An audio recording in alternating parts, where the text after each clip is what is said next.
ઢોકળા હાંડવા કરતાં કંઈક નવું ખાવું હોય તો સાંજે આ રેસીપી જરૂરથી ટ્રાય કરજો. Hello friends, welcome to kitchen art. Friends, આજે આપણે ચણાની દાળ અને ચોખામાં છાશ નાખીને બે નવી રેસીપી બનાવીશું. તો ચાલો બધી ટ્રીક અને ટિપ્સ સાથે રેસીપી શરૂ કરીશું. રેસીપી સારી લાગે તો લાઈક અને શેર કરજો. મારી ચેનલ ઉપર નવા હોય અને મારી ચેનલને હજુ સબસ્ક્રાઈબ ન કરેલ હોય તો સબસ્ક્રાઈબ કરી બાજુનું બેલ બટન દબાવવાનું ભૂલશો નહીં, જેથી કરીને તમને મારા નવા વિડીયોનું નોટિફિકેશન મળતું રહે. તો આ રેસીપી બનાવવા માટે આપણે અડધી વાટકી જેટલી ચણાની દાળ લેશું, સાથે 1 વાટકી જેટલા ઝીણા ચોખા લેશું. ખીચડિયા ચોખા જ અહીંયા આપણે લેવાના છે. હવે દાળ ચોખાને આપણે મિક્સ કરી લેશું અને તેને 2 થી 3 પાણીથી ધોઈ લેશું. આ રીતે કરવાથી દાળ ચોખા છે એ સરસ ધોવાઈ જાય છે અને તેમાં રહેલી ડસ્ટ છે તે દૂર થઈ જાય છે. તો અહીં આપણે 2 પાણીથી તેને સારી રીતે ધોઈ લેશું. તો દાળ ને ચોખા છે તે સરસ ધોવાઈ ગયા છે. હવે આપણે તેમાં છાશ એડ કરવાની છે.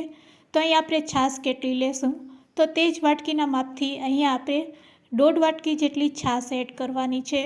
જો છાશ વધારે ખાટી હોય તો અડધી વાટકી તમારે પાણી એડ કરવાનું છે. તો અહીંયા દાળ ચોખામાં આપણે છાશ એડ કરી દઈશું અને છાશને એડ કર્યા પછી તેને આપણે ગરમ કરવાના છે. તેના માટે આપણે ગેસ ચાલુ કરીશું અને આ વાસણને આપણે ગેસ ઉપર રાખી દઈશું. સતત હલાવીને તેને આ રીતે ગરમ કરીશું. અહીંયા નવશેકું આ રીતે ગરમ થાય આંગળીથી તમારે ટચ કરવાનું છે. છાશ ગરમ લાગે એટલે તરત જ આપણે ગેસની ફ્લેમ બંધ કરી દેવાની છે.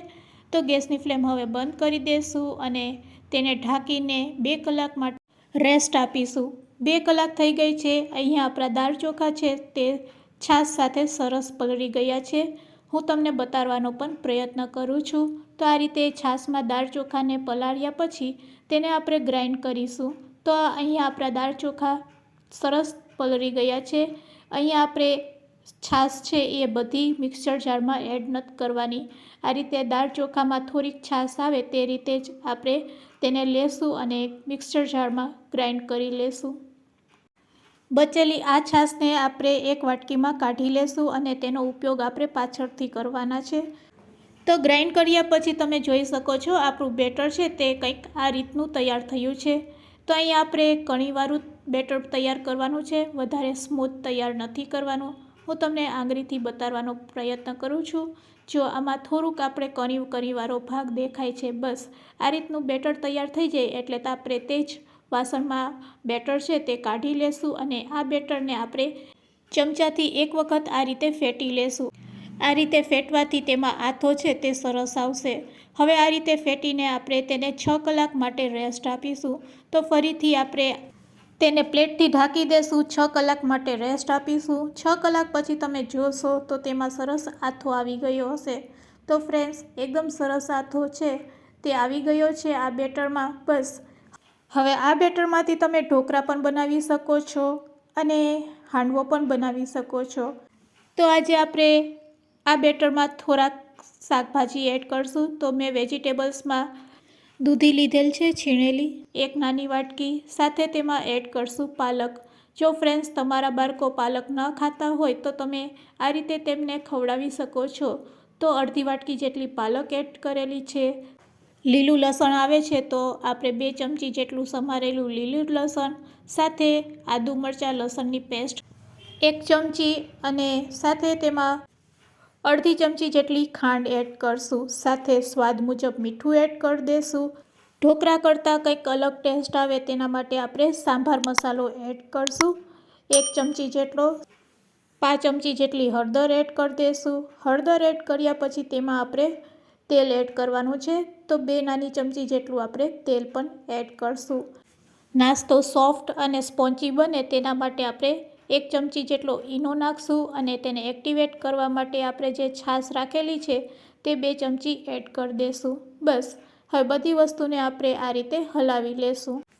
હવે આ બેટરમાંથી જો તમારે ઢોકળા ન બનાવવા હોય તો તમે પુડલા બનાવી શકો છો અને જો તમારે પુડલા ન બનાવવા હોય તો તમે આ રીતે પ્લેટને ગ્રીસ કરી તેમાં તલ એડ કરી અને આ રીતે બેટરને સ્પ્રેડ કરવાનું. આ રીતે બેટરને સ્પ્રેડ કરશો એટલે એકદમ સરસ પ્લેટમાં બેટર છે તે સેટ થઈ જાય છે. અહીંયા આપણે પ્લેટને હલાવવાની નથી.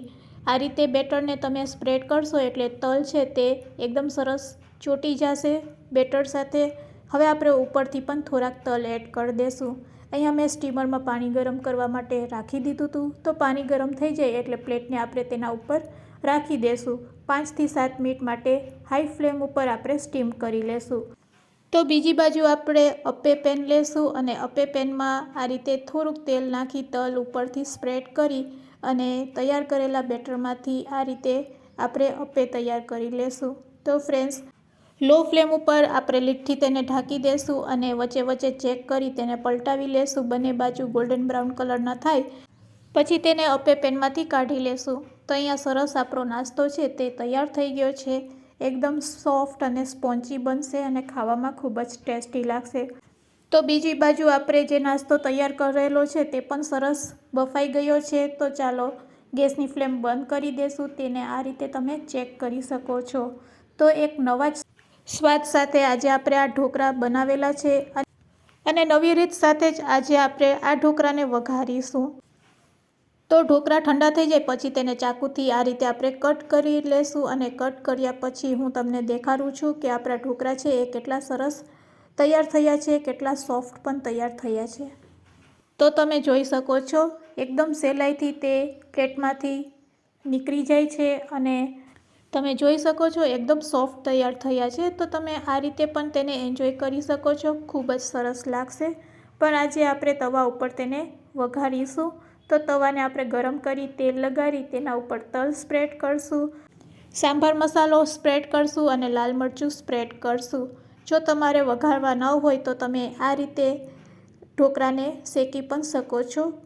ઢોકળા કરતાં કંઈક નવો સ્વાદ જોતો હોય તો તમે આ રીતે ઢોકળાને શેકી શકો છો અને ખાવામાં ખૂબ જ ટેસ્ટી લાગશે. તો ફ્રેન્ડ્સ, આ રીતે આપણે ઢોકળાને સેટ કરી દઈશું અને પછી મીડિયમ ટુ લો ફ્લેમ ઉપર તેને આ રીતે શેકી લેશું. તો વઘારીને તો બધા ખાતા હોય છે પણ આ રીતે ઢોકળાને શેકીને પણ ક્યારેક ટ્રાય કરજો. એકદમ નવી રીત સાથે આજે આપણે આ ઢોકળા બનાવેલા છે. તો ચાલો હવે તેને સર્વિંગ પ્લેટમાં લઈ લઈએ. ઢોકળા શેકાઈ જાય એટલે તેને સર્વિંગ પ્લેટમાં લઈ લેશું. આ ઢોકળાને તમે રેડ ચટણી સાથે સર્વ કરી શકો છો. તો ગરમા ગરમ અહીંયા આપણો નાસ્તો છે તે રેડી થઈ ગયો છે. તો ફ્રેન્ડ્સ, આજની રેસીપી તમને કેવી લાગી તે મને કમેન્ટમાં જરૂરથી કહેજો અને રેસીપી સારી લાગી હોય તો તમારા ફ્રેન્ડ્સ, મિત્ર અને ગ્રુપમાં શેર કરવાનું ભૂલશો નહીં. મારી ચેનલ ઉપર નવા હોય તો મારી ચેનલને સબસ્ક્રાઈબ કરી લેજો. વિડીયોને એન્ડ સુધી જોયો હોય તો એક લાઈક જરૂરથી આપજો. ખરેખર ફ્રેન્ડ્સ ખૂબ જ સરસ ટેસ્ટમાં છે. તમે પણ જરૂરથી ટ્રાય કરજો. Thanks for watching. ફરી મળીશું એક નવી રેસીપી સાથે.